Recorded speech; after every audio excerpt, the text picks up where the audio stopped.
What's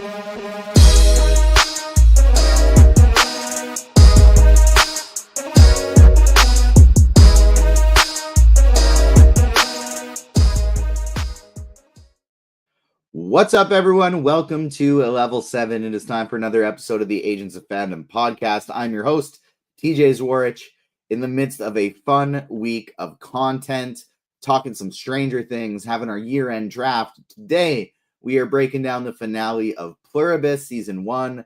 Later this week, we still have the Comic Corner. On Friday, we will be breaking down Percy Jackson Season 2, Episode 5 with our friends from the Seaweed Brain podcast. And then next week on Monday, we will be back talking the finale, not the season finale. Well, yes, the season finale, but not just the season finale, the series finale of Stranger Things. Lots of fun stuff on the horizon. And joining me for that, and joining me for this today, I got my guy, Sean Mott. How you doing, Sean? Doing great. Last podcast of the year, last day of the year. I'm seeing the Stranger Things finale in theaters tonight. Very stoked for that. And then after that, going to a friend's house to ring in the new year. So good day. And this on top of it, what more can I ask for?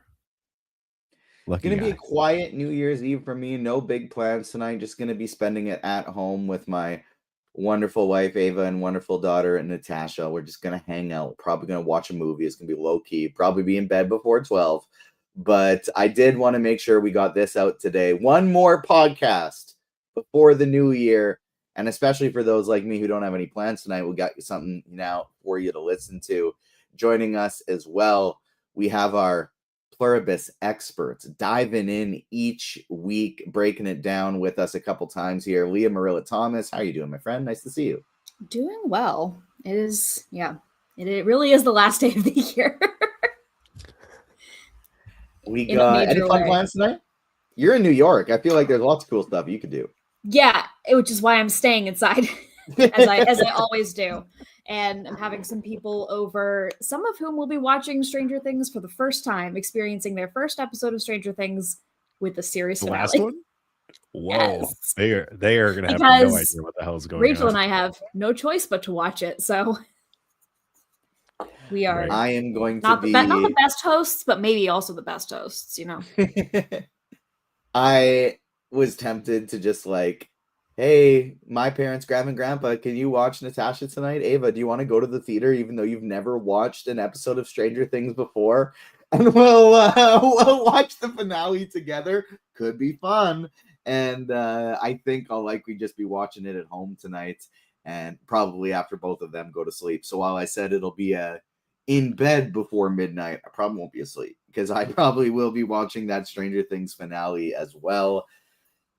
I do want to, I guess we'll start with what you're watching because obviously we have Stranger Things, we have Pluribus, which we're covering both here on the podcast. But Leah, I'll throw it to you first. Is there anything else that you've been tuning into in the last couple of weeks since we've seen you? Absolutely. Well, I mean, I went home for Christmas, so I've been watching Cozy British Murders with my parents. They're very into things like Death in Paradise and Shakespeare and Hathaway, shows that I did not know exist, but they watch religiously. So that's cool. On BritBox, which is not the horror movie. It's a streaming app.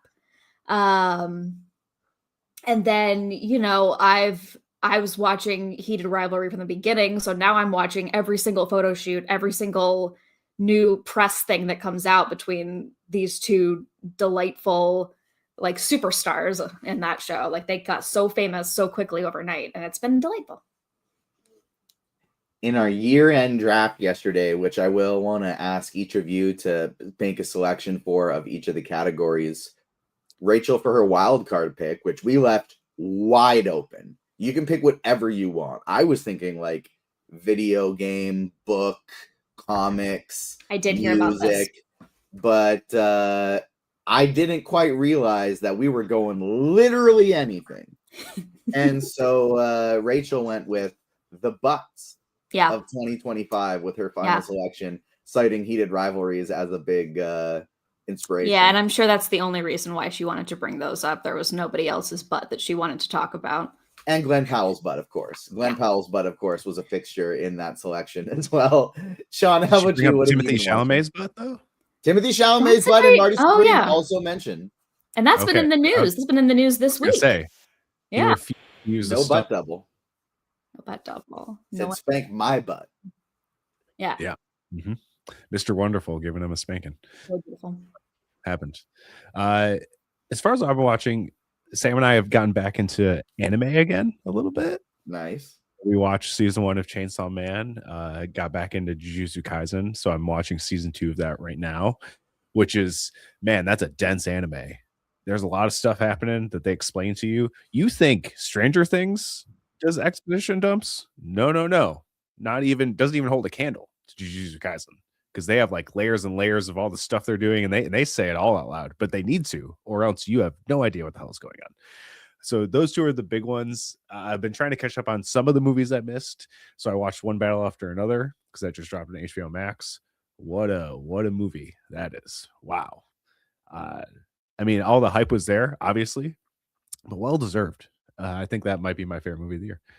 And then saw Marty Supreme, which might have the best title sequence of the year. Pretty wild. If you know, you know. Pretty wild title sequence for Marty Supreme. But what a great movie. I just think Josh Safdie has mastered the genre of what the fuck are you doing?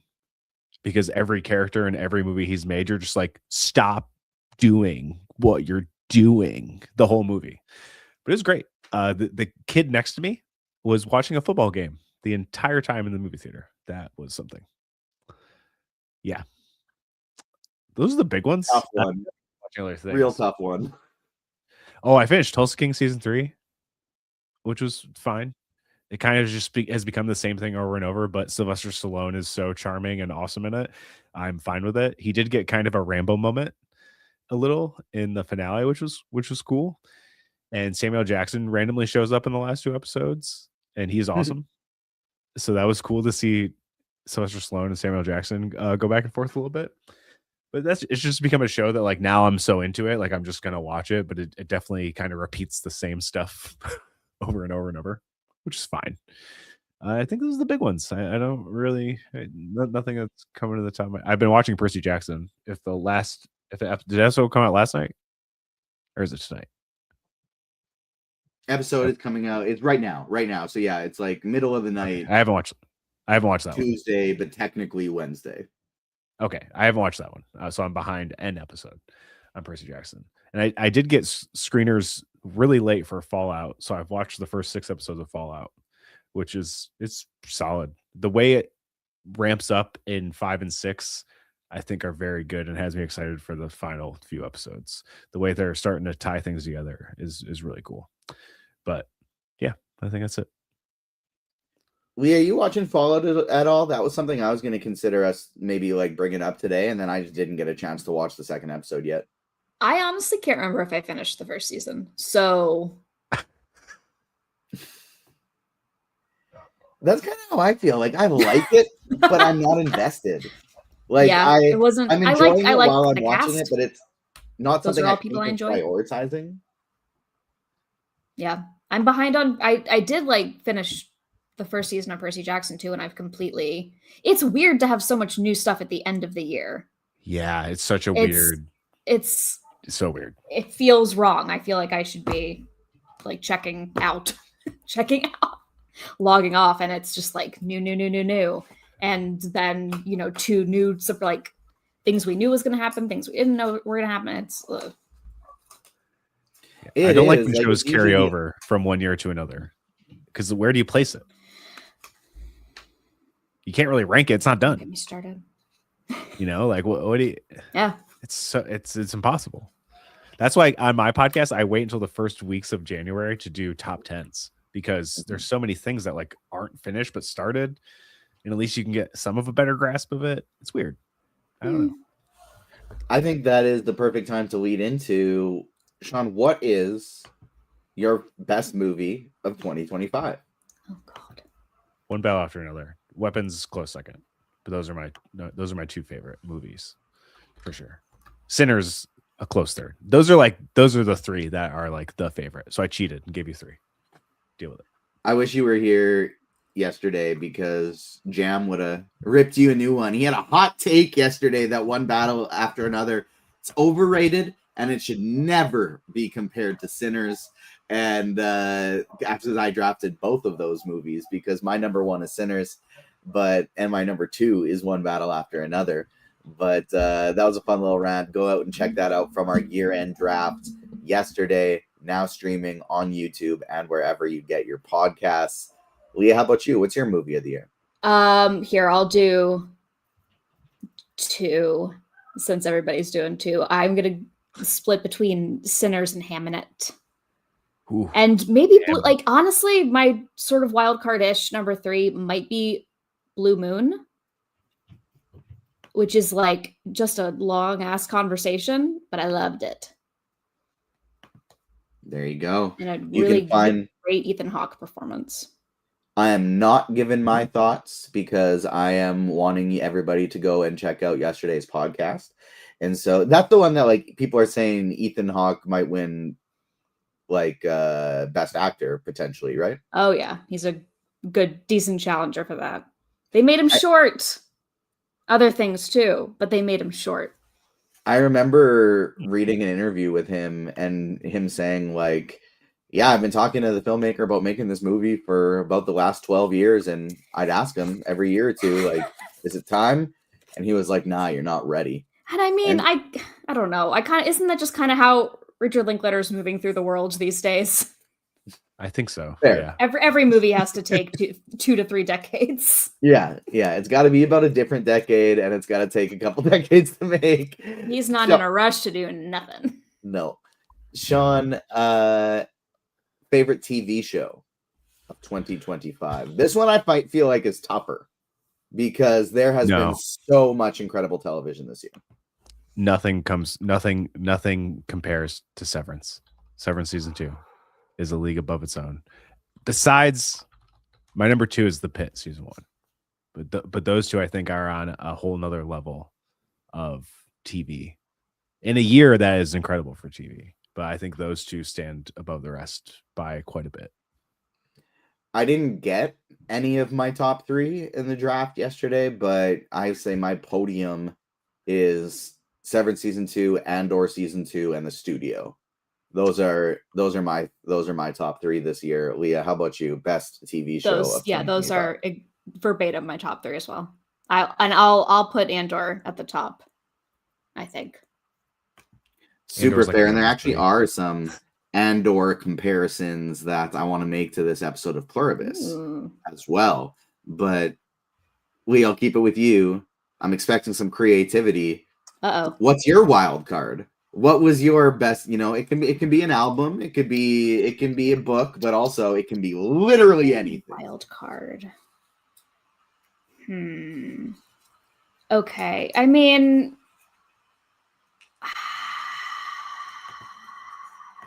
hang on, let me make sure the years are blurring together before I say this definitively.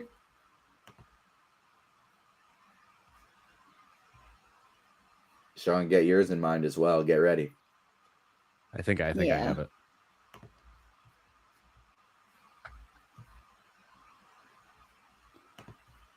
No, this was, I know. When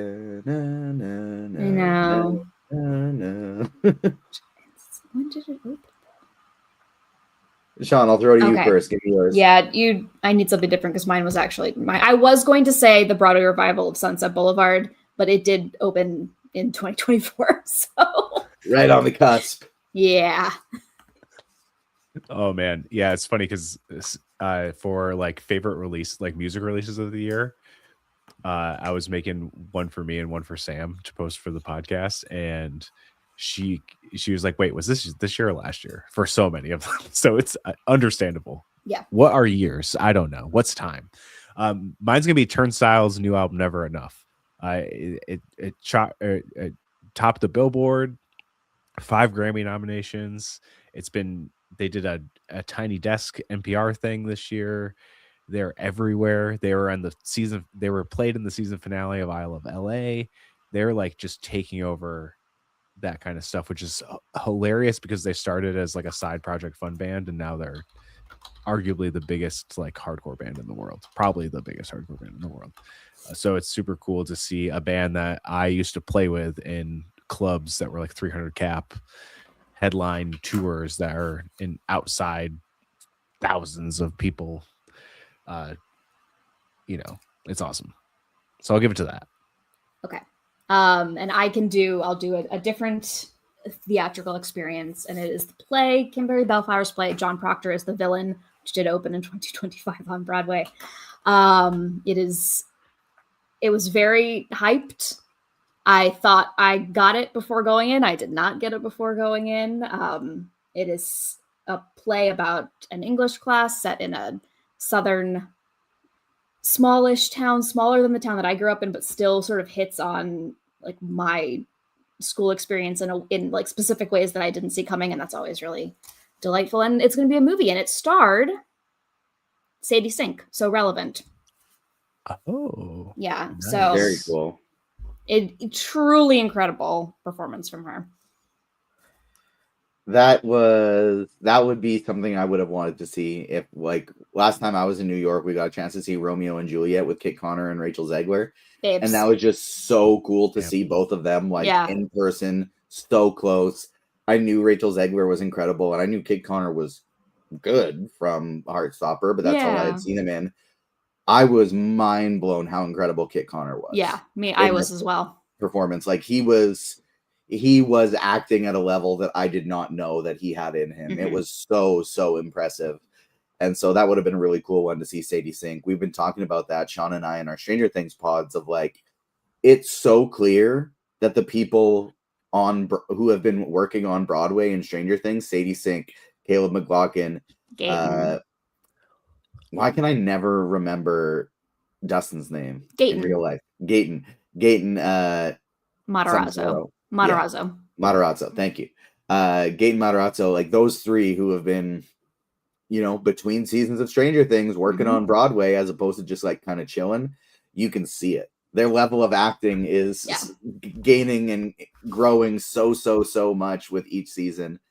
That would have been really, really cool to see.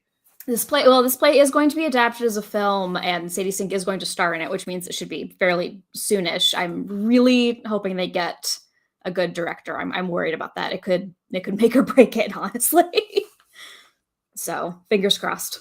Very cool. Definitely something I'm going to check out, and I can't wait. This Stranger Things season is getting me so excited to see Spider-Man: Brand New Day, and just what role Sadie Sink is going to be playing in that one. How is she going to be? How involved is she going to be? Seeing her across from Tom Holland, I think that's going to be a lot of fun. Let's pivot to Pluribus. The season finale is now streaming on Apple TV. Before we get into spoiler territories, let's talk about the season as a whole, spoiler-free, comparing this to some of the other best TV shows of 2025. Sean, how close does it rank to that top tier for you? What were your thoughts on Pluribus season 1? It's pretty up there. Yeah, I think it's in my top 5 if I look at my list correctly. And shameless plug, I'm gonna have TJ on my podcast, and we're gonna rank our top 10 TV shows of this year in a few weeks. So that's gonna be fun. You'll get to hear us dive deep into that. But it's up there. I think this show is beautiful. I love how Vince Gilligan's doing the Vince Gilligan thing, where he focuses on character, and I just love how weird this show is and how eerie this show is, and the way it ended broke my heart so much to see Carol go through this kind of full range of emotions and kind of see her journey for this season come to a close. It was like cathartic and heartbreaking at the same time. But man, that Emmy has to be hers. I can only imagine. But I think, isn't it true that I think her and Britt will compete for Golden Globes, right?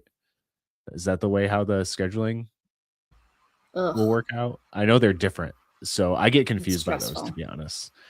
Because I know obviously Britt won the Emmy for season 2, so but I think Golden Globe they might compete against each other. I don't know. I could be wrong there, but if they do, that's a tough race. That is a tough race. I don't know who I'd pick Also there. fun because To be they're honest. bestie friends. They love each other. Yeah, I saw that nice meetup at that one event. That was really cool. The queens of Apple TV sci-fi. They just need like Rebecca Ferguson in there too.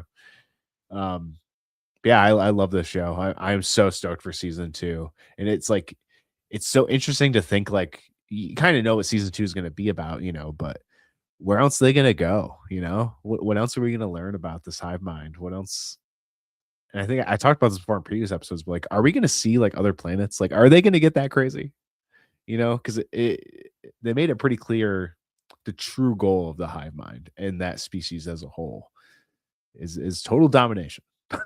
And that's the goal. So I don't know. I'm excited to see where it goes, and it would be kind of interesting to see like how other planets are affected by it, if they have been or if they're not, or if like is season 3 going to wind up with the two of these two unlikely human companions teaming up with some aliens to defeat these guys? I don't know. Vince Gilligan, are you ready to get that crazy? I don't know. was gonna say I was gonna chime into what I think will happen, but I'll save that for the end. Leah, what were your thoughts on Pluribus season 1? It's hitting something I did not expect. Like what a gift to have. I think between this and Heated Rivalry, 2 complete surprises at the end of the year. Pluribus as a surprise is a little bit on me. As I think I said last time, I'm not a Vince Gilligan fan. It was not really on my radar. But I think it's nostalgic in a way for me. One of my earliest fandoms was the Animorphs books, which was science fiction series about an alien species that took over brains. Not a hive mind, but it was hitting some similar themes. So it reminds me of that a lot. I think Carol Sturck is such an interesting, lonely, grumpy character that is just like, I truly would never, I could not imagine being bored watching her do stuff. I know that's a major complaint for this show. Could not be me. I would watch her go about her grumpy tasks forever. It's endlessly captivating. Yep. But yeah, it's ranking very high for me at the end of the year. I'm very interested. I'm so glad it's already renewed. We don't have to worry about it. Yeah, let's get into specifics. Spoiler warning for the Pluribus season finale. If you have not seen it yet, hit pause on the episode, come back and join us after you have. Let's dive into it. We get the episode starting with Carol and Manousos finally meeting after their long journey from Paraguay to the United States, where he goes through some tough times, and we see it emphasize just how committed he is to not receiving any help from the others whatsoever. Now he does when he's unconscious at times. He pops an IOU for an ambulance so that he can finish driving it across the country. But for the most part, we kind of truly understand Manousos's extreme commitment to the cause, no matter what. And this is the comparison to Andor I actually wanted to make that I found very interesting, where, and for what it's worth, this is not necessarily an indictment on Carol, because I think in this situation, Carol is probably living the experience, what it would be like for most people, of like, this sucks, I'm against this, I want to save the world. Okay, how can I save the world? I'm lonely. I just want somebody to hang out with. I just want somebody to talk to. I'm going crazy.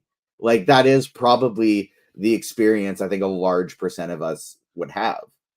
But I found it very interesting and comparable to Andor in the sense that Tacoma is a character in Andor who is willing to fight and help and support Mon Mothma and the rebellion. And he says, my politics are very extreme. I want to bring the Empire down. Let's do this. And as soon as things get uncomfy for him. As soon as he starts losing all of his privileges that he had just for being a rich dude, he doesn't really want to support the rebellion anymore. He doesn't really want to support Mon Mothma anymore. What am I getting out of it? Why am I struggling when I'm not getting anything out of this? It's hard for me. Things weren't as hard before. I want to go back to that. And I think we see a little bit of that in Carol. And again, I'm not saying that as an indictment. I'm saying that as in this science fiction-y, the world is ending situation where you're all alone. I totally get it. But it's from Manousos' perspective, we kind of see that Mon Mothma of it doesn't matter how shitty my life gets. I have a mission and I will stick to the cause. And that's kind of the same as Mon Mothma, whereas Carol's almost on that. This is my mission. We have the same mission. Mission's too tough. I'm out. Which, to be fair, would probably be the same thing I would do because I would be so lonely and I would want somebody to talk to. Sean, what are your thoughts on the big meetup between Carol and Manousos and the conflicting parts of their journeys that they're at? Because if Manousos got there a few weeks ago, him and Carol probably would have got off a hell of a lot better than they did. Oh yeah, 100%. I love that they brought in the translator on the phone and how Manousos is so reluctant against it because it's, you know, pieces of technology they can tap into. Carol just being like, it's on airplane mode. So like such a great first interaction. And it was so well worth the wait of this whole season to finally get that payoff. Like even them talking under the umbrella is so, you know, the satellite cameras can't see them and stuff. Like if read their like, you know, read their lips and see what they're saying. It's just like little extra steps like that are so great. Also, like the shot from the grate is just those are beautiful shots. Like the just pure Vince Gilligan artistry right there. But yeah, it's totally like you said. It's become this weird thing where Carol keeps trying to remind herself these guys eat people. They're still they still ended the world, you know, but then her growing closer with Zosha is like conflicting her mind. And, you know, you see this individuality coming out of Zosha and this like, almost like, which we see at the end is really just a false hope and them being manipulated. And not to mention the opening scene of this episode is wild. And I think that was the perfect setup that they kind of make you forget about once you get kind of lost in the journey of this episode. But seeing that one survivor finally get added to the joining and seeing them immediately throw, like they're living in this nice little village, they're kind of keeping all of her customs. As soon as she joins, bye, see you later. Like the assimilation has totally thrown out any form of culture, any form of like attachment. And like I feel like that was such a telling scene that you kind of forget about as soon as you get into the meat of the episode, which is like genius to play with the viewers' minds like that. But what an eerie way to start the episode with that and then lead into like the actual like meat and potatoes of the episode. And again, using the counter to show that that was like, you know, days ahead of where we are, and then goes back for the Manousos and Carol finally getting together. But I'm like, it's crazy because it's like they both have good points. You know what I mean? It's like Carol's kind of in the middle at this point. You know, she's in this like weird middle, which, like you said, is kind of where most people probably would be in the same situation. And Manousos is still very much like, no, they're bad, they're evil. We need to get rid of them. So it was like a very interesting dynamic to see them meet at that time. It only gets crazier from there, obviously. That we'll get into for sure. I do find that such an interesting like dilemma is like, are they evil? I don't necessarily think they're evil. I think they're instinctual. You know, it's like if a bear eats you, that bear is not evil. That bear is just doing what bears do. And that's kind of how I feel about this, like a virus. A virus isn't evil. It's just doing what it's supposed to do. What are your thoughts on that, Leah? And then into the initial meeting of Manousos and Carol. It reminds me, I think a lot about something that my dad said at the beginning of the pandemic, that weirdly calmed me down, which is that viruses don't actually want to kill you. They want to spread. What they're trying, like, that's why variants often get weaker, because if they can just make you a little bit sick, so you spread it to the next person because you feel confident enough to go outside, that's beneficial to them. Didn't expect to say that today. But anyway, yeah, it's so satisfying. We get philosophical at the end of the year. You gotta.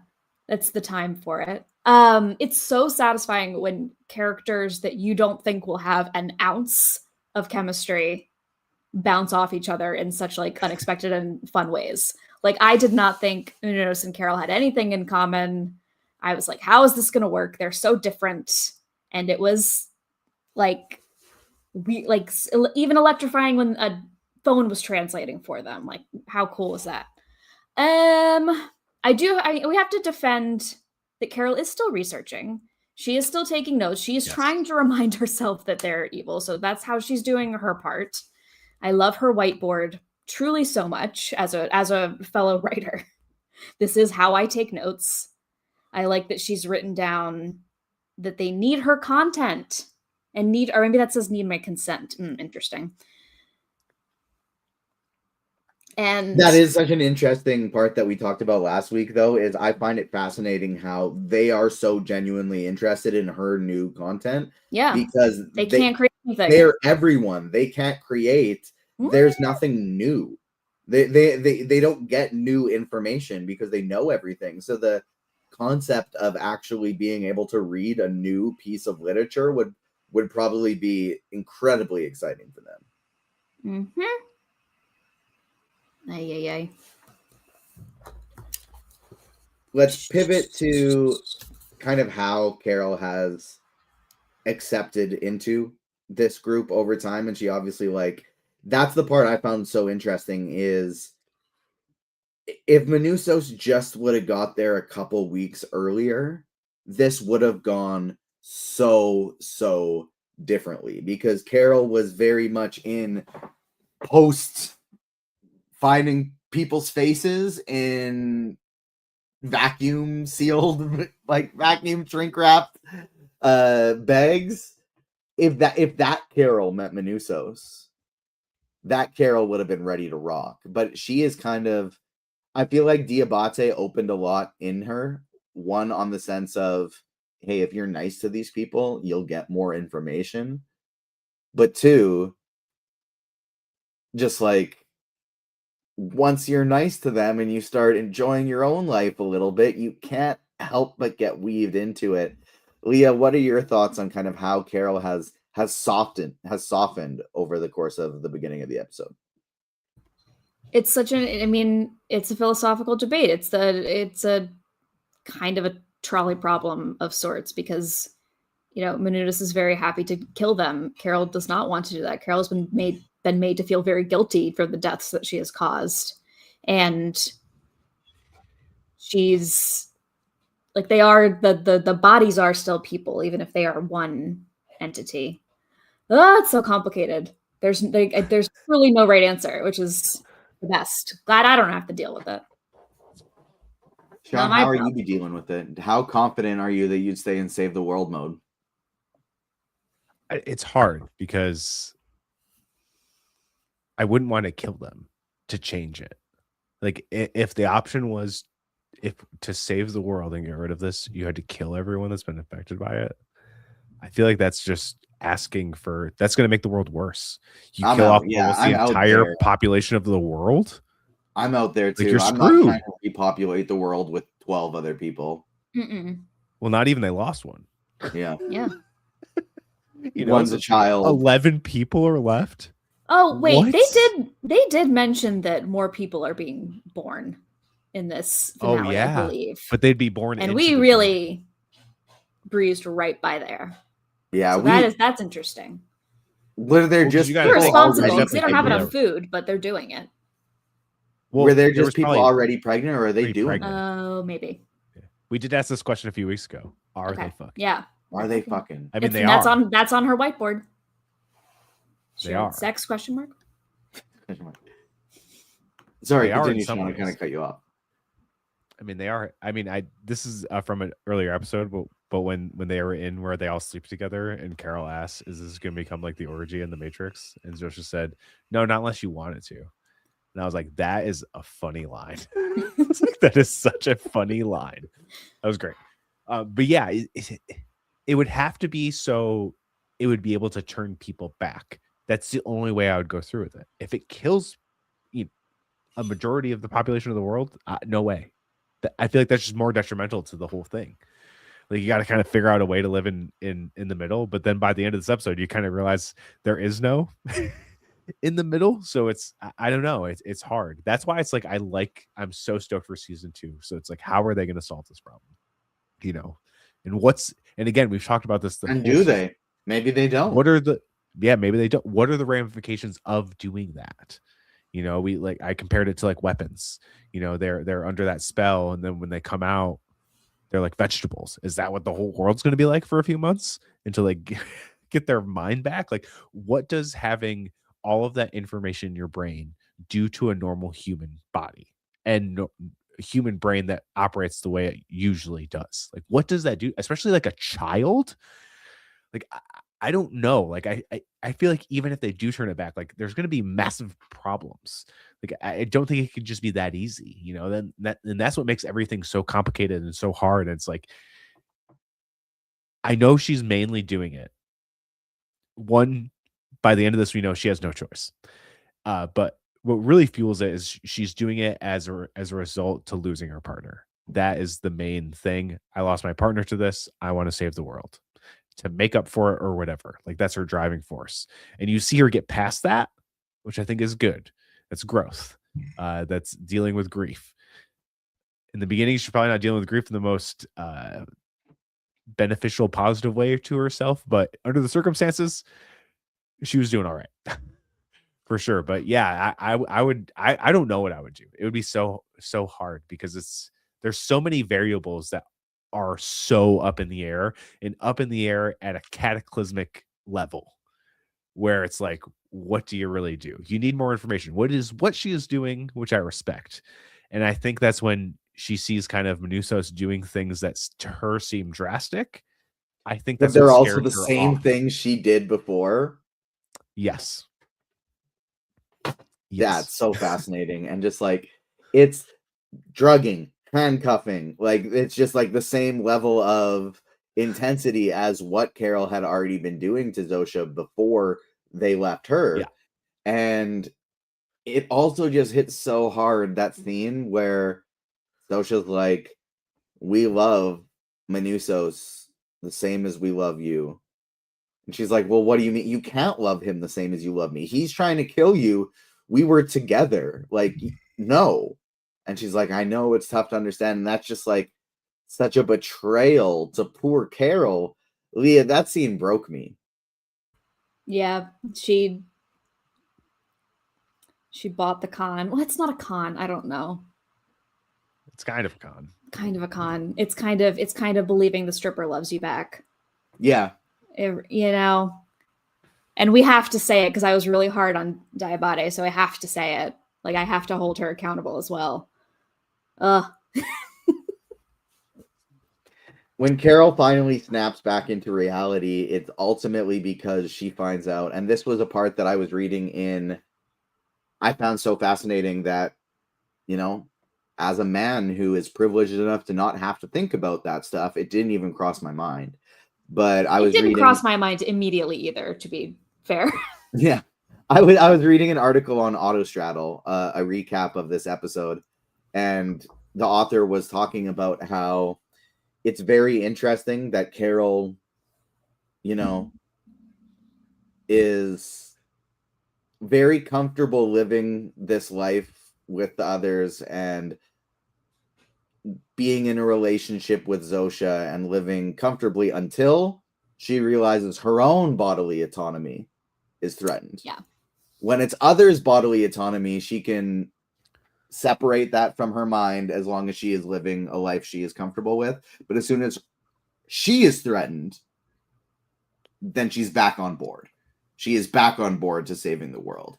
And I do think for Carol, that was like a lot of just like a snap back into reality. I do think these, while those themes are very much present in the writing, I do feel like for Carol specifically, it's a very different, extreme situation of human beings are meant to live in community. Human beings are meant to, no matter how introverted you are, you still need connection to others at some point in some capacity. And so I do think that's a very different thing that Carol's going through, but I do think those themes are very present in the writing and are kind of an interesting concept to consider. Where was I going with that? Oh, the eggs. These eggs. I knew these eggs were coming back, Sean. My theories were wrong, but I was bringing up to you all these different type of egg theories that were going to come up very early in the season. Yep. Yeah, it was like Chekhov's eggs, you know? Eggs, exactly. That was the goal, I think. Yeah. And I think it's hard too, because like you talk about companionship and community, and Carol immediately feels excluded from the people who survived this. You know, some of it her fault, some of it not her fault, for sure. It's definitely a two-way street there. But even when she goes to visit Diabate, like she tries to find some companionship in him, just friendly companionship, and you know, gets turned away pretty hard, and she plays it off like a joke. And I'm sure that like hurt her very bad, and that sent her into her exile of 40 days until she finally cracked and was like, I need something. And the thing that's most heartbreaking as she kind of goes on this like extended vacation with Zosha dream life thing, the thing that broke my heart the most is you finally see her appreciating life, enjoying life, something she didn't do in her past life that was made very obvious. And you see her enjoying it. And then as soon as she's at like the pinnacle of enjoying it, she's falling for Zosha. She realizes they don't care about love. They don't really care about me. The only thing they care about me is me becoming them. That's it. That's all they care about. Like you said, it might not be directly evil, but they definitely have been manipulating her, using what they knew would work to maybe coax her to taking the easy route. But they don't need the easy route. They have a plan B, the eggs, like you brought up. And I think that's what's like, Carol's like, I've been living a fantasy. I fell for it, which sucks because you see this growth in her of her actually enjoying life. And then she has to go right back. Oh, not to square one. She has a different mindset, I think. But still, I found that so utterly devastating. Like you saw happiness in her, finally, you know, and then immediately it's taken away because it's been a ruse. All to trick her to get her, you know, be a part of this hive mind. And that was such a bummer. Such a bummer. But like, what a great scene between those two. That was and like a tense scene. Finally realizing when the egg bombshell drops, I was like, oh man. I was like, oh, TJ was right. I watched it. I was like, oh, he was right. They brought it back. But yeah, heartbreaking, but good stuff. Like great stuff. One of the biggest things I loved about this finale was that scene in particular, for sure. Not a one for one by any means, but thematically, it's another part that I felt very similar to Andor, when Cassian in season 1 is essentially like, I just want to live my life. I just want to live a happy life at this point. What is going on elsewhere, that's not of my concern. I'm just trying to live my life. And then he gets sent to Narkina 5 and he goes to jail, and that's when we get the awesome stuff with Andy Serkis. But just kind of like in a vacuum, take care of your mental health. Do what makes you happy. Be your best self. And then you exit the vacuum, and it's, well, not everybody gets to do that because the world is falling around us. And so no matter how invested you are in ignoring that outside world, it's still there. And again, it's not a one for one because Carol's situation is so incredibly unique. It has themes that are comparable to fascism, but it's not a 1-for-1 by any means. Leah, any Yeah. other thoughts on the eggs, Carol snap back into reality, or shall we get into some theory corner stuff with Manousos? Yeah, I mean, listen. She's white. And I like this show and how her character's been written as a sympathetic indictment of white feminism and how it can often be very selfish. It can often be for me and not for thee type of thinking. But at the same time, like, she is viewing this experience from a very like narrow, traumatic backstory. She was sent to conversion camp, right? So it's so informs everything that she does and how she sees people and how she sees the hive mind. And then she thinks she's safe, right? So she is able to let go because she thinks she is safe, and realizing that she's not snaps her back. I think that's all I meant to say. We went on a lot of different avenues just then. It's a very good point, and just a testament to how well this show is written. Yeah. It is not the type of show that is going to give you action-packed episodes from start to finish that are going to keep the most ADHD-induced minds engaged at all times. No, it's a thinker. Yeah. It's going to make you think. It's going to make you ponder. It's going to make you live in this uncomfortable space and think critically about what it means and what you would do and how lonely Carol must be. Extremely lonely. It's so fascinating. It's so fascinating to deep dive into. Before we get into Manousos' radio and whatever he's doing with his attempt to change people back, because that's where a lot of my theories do lie for how season 2 could go, I want to just ask a specific question about, we get a call back at the end of this episode when Zosha drops Carol off back at her place. I thought that was like all her luggage and all of her like stuff that she I knew immediately, moved DJ. in. Like, I was just like, I'm Her an idiot. luggage? I'm an idiot. I literally thought all of Carol's belongings were moved to this new place that her and Zosha were living in Italy or wherever the fuck it was. And she needed to move all of her things, all of her furniture back to her house because I'm an idiot. But it, of course, was the atom bomb that she referenced earlier in the episode. I need to know now from both of you, am I still just an idiot? Because when that atom bomb gets dropped there, my thought is, this is just symbolic of Carol being on Manousos' side now, and she's saying, fuck you, give me the atom bomb, but it's just like a symbol of her transition. She has no plans to actually use this atom bomb on all of the others. And Ava, my wife, as we're watching this together, she says, I don't agree with you. I think she brought that atom bomb there because she wants to have an atom bomb for in case her and Manousos go that direction in the future. You are both nodding to Ava's opinion on this, so it confirms that I may just be an idiot. Well, I mean, yes and no, because I do think it means stay the fuck away from us, but also how's she gonna drop it? Like, how's she gonna deploy it? That was my thought process. Is does she have an actual means of sending that thing somewhere? She gonna poke it? Like, she's gonna use her fireworks? I don't know. Shoot it with a gun? Yeah. Oh my god. Pull a Nancy Wheeler.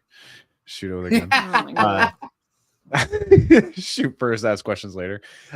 I think yes, you're correct. It is a symbolism. It is all that. But I think also it is last ditch effort. Nothing else works. They have my eggs. We have no other choices. We're nuking this motherfucker.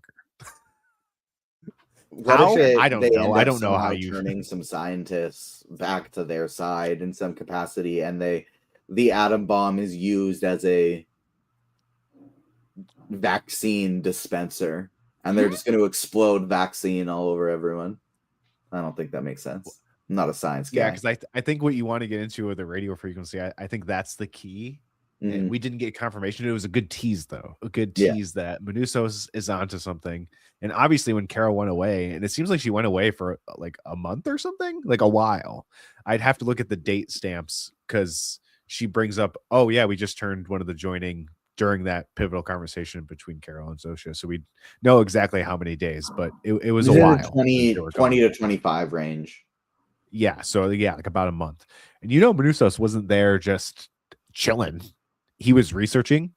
And it did come off like he was learning more English. Like that's been kind of the theme we saw in the gap of him doing the English tape and stuff like that. So I think he's probably researching more on the radio frequency, which he obviously tested on that one poor whoever that guy was, and learning more English. So yeah, I do think that's going to be the key. And I don't think they need an atom bomb if it's a frequency thing. I don't think they're going to need that kind of drastic thing to be able to widely disperse that. But it is cool that like it would make sense it'd be a radio frequency, because isn't that how this whole thing started? It was like that some sort of in the beginning, the very 3-body problem-esque type transmission they got through. It would make sense that something of that nature that they sent this code to could be kind of the key to turning people back or whatever, Unfortunately, we didn't get to see if it works, but I think that obviously will be a very big thing of season 2. I'm interested to see how they're going to like test it. Are they going to call people in and they're just going to be like, yeah, sure. Just gonna, that was my thought. It's like if the others know. are willing to give Manousos a volunteer to basically torture and try and change back, why can't Carol just be like, hey, I would like my eggs and all data that you and all the potential stem cells you have pulled from them already, everything you've been working on regarding my eggs, I would like those, please. And then she can just take them and burn them. Couldn't that work? Wouldn't they do that for her? Yeah, probably. I don't know. Yeah. It might be risky because she might open a box that has vapor in it and not realize it. But she doesn't know that. True. At this point, she's feeling like she can no longer trust them. Yeah. And therefore, she's not looking to team up with them. I think that makes sense. Leah, what do you think the deal with Manousos' radio is? My thought process was essentially maybe this signal is just going on at all times, and that is keeping them locked in together.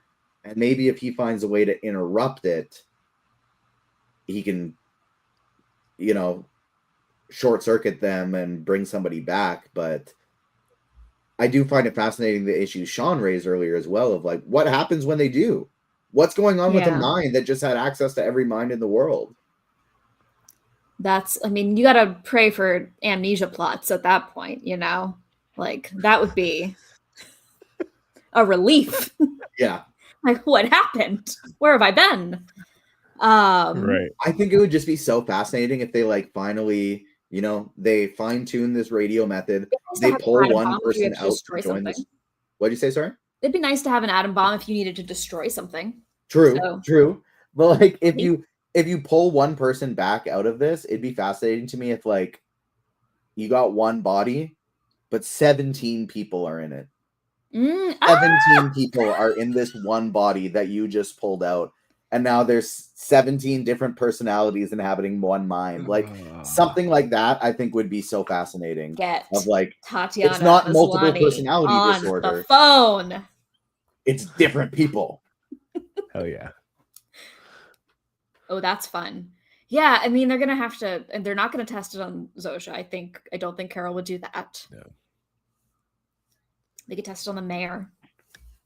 Get him. I was gonna say they should bring in the mayor again. Yeah, bring in the mayor. Bring in Jeff Hiller. Yes. Bring in John Cena. Man. Oh, absolutely. Yes, John Cena on your team. Yeah. I feel like you'd have to go though, just in case like it is their own mind that snaps back. You got to go the scientific route. You got to go the people that could potentially help you on this journey. That's a fair point. You go to the others. We are and be assembling like, a team. We're assembling a team. I need everyone who is not an idiot. I need them who is not originally an idiot prior to the joining. I need them over here. We got to work on them. But Leah, I'll throw it to you. Any other theories or final thoughts on Pluribus episode 9, the season finale, and what we might get in season 2? Well, I don't know. I'm very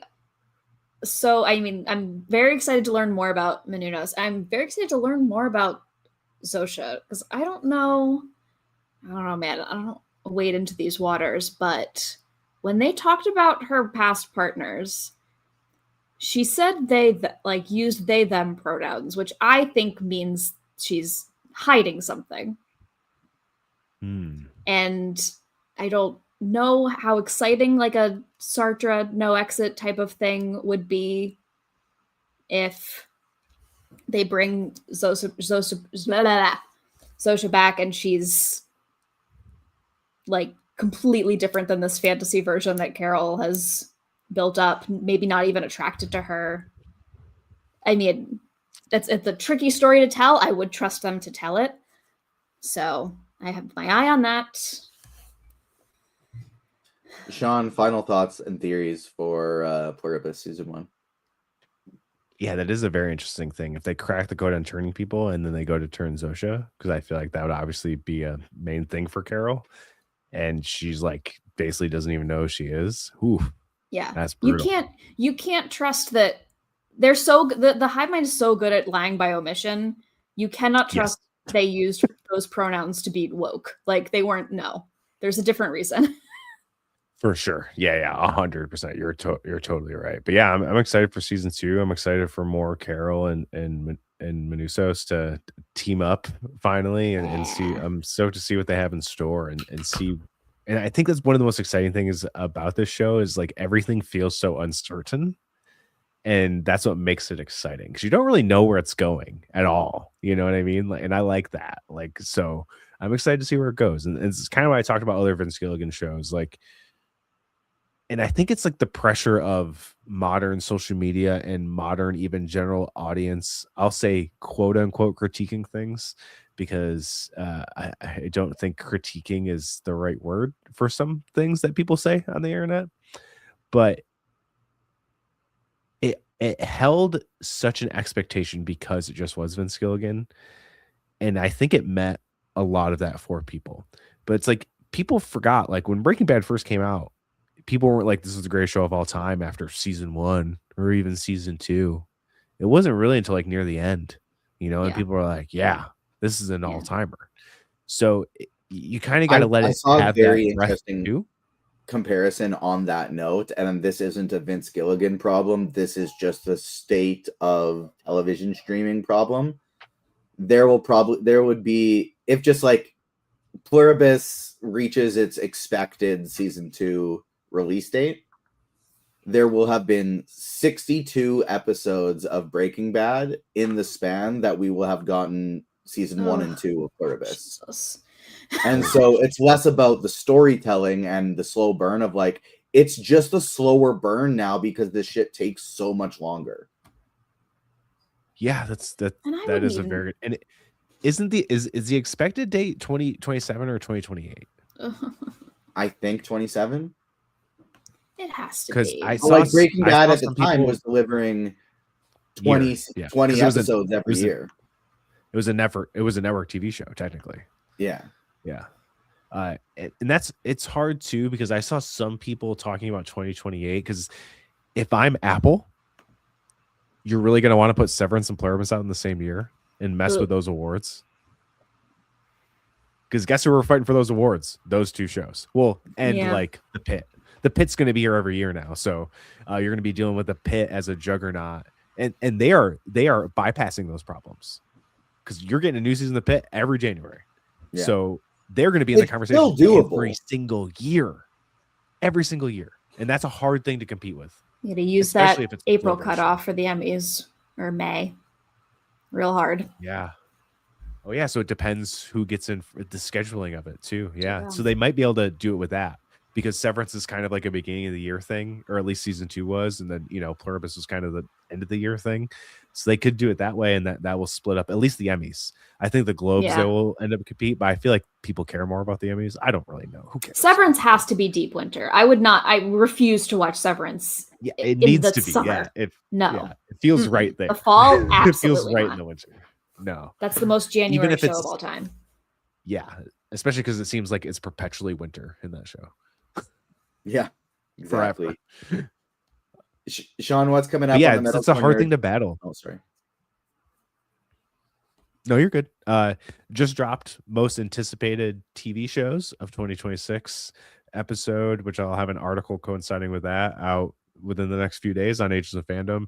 Then next week is most anticipated movies, which same thing. There will be an article coinciding with that. And then top 10 TV shows of 2025 with TJ, and then top 10 movies of 2025 the week after that. And I should have coinciding articles with all of that on Agents of Fandom as well. So you can read about it. You can listen to it. You can watch it on YouTube. You can do all that stuff. And I have some feelers out for some really cool guests next year. So if you're into music and you're into finding out what people in bands you definitely probably like or will eventually like in the future and what they like about TV and movies, then Metal Corners is the show for you. Heck yes, it is. Follow and subscribe to Metalcore Nerds YouTube, wherever you get your pods, on social. And like Sean said, we're going to have those articles coming up on agentsfandom.com. And in addition to the Percy Jackson, Stranger Things, Wonder Man content, that's all coming in the near future. We are going to do our most anticipated collaborative draft here on the show as well, where we will rank our most anticipated things for 2026. But we will do it all together, drafting one at a time, building our ranking. Should be a lot of fun. Leah, where can the people find you on socials? Where can they find your work? They can find me at Leah Marilla on most social platforms. Some of them are private. That's fine. Just knock. I've also got lists. I've got some anticipated and best of lists at either the Mary Sue or Cosmopolitan.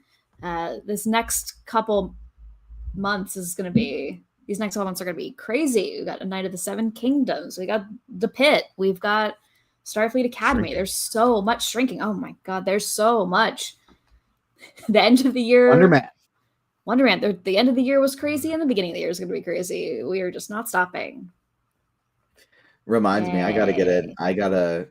Bridgerton. Oh my God. No. I'm supposed to have reviews for Wonder Man and Shrinking coming, so I got to get back on my writing game. I haven't been writing stuff recently, and so Tap. I've already watched Wonder Man. I have not started the new season of Shrinking yet, and so I'll have to do a rewatch of Wonder Man before I write anything, and I got to get on my Shrinking watching. So been too busy catching up on stuff that has already happened. Got to get back on my grind of stuff that has yet to be released, so we can get some written work out for Agents of Fandom.